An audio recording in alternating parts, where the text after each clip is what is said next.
Nezinu, kā tev, bet man bērnībā pat ļoti patika likt tās saucamās puzles.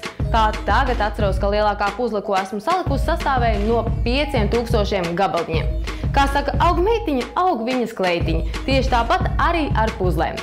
Tagad tās kļuvuši advancētāks un ir pieejams ne tikai no kartona, bet jau daudz modernākiem materiāliem.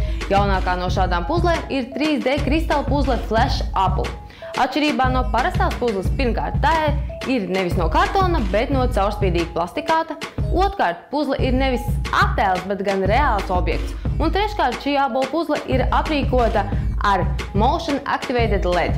Un vēl ļoti būtiska priekšrocība ir tā, ka šāds mirgojošs gaismeklis lieliski kalpos kā interjera priekšmets jebkurai telpai. Visbeidzot, ābola puzle pieejama par $15 vai nu zaļā vai sarkanā krāsā. Tā teikt, var izvēlēties vai nu sarkanu ābolu, gatavu vai arī zaļu vēl negatavu. Ja tālāk padomā, tad kā lieliski puzle var izmantot arī, teiksim, radioaparātu. No sākuma tas jāizjauc un tad jāmēģina salikt kopā tā, lai nepaliek pāri detaļas. Tu to vari?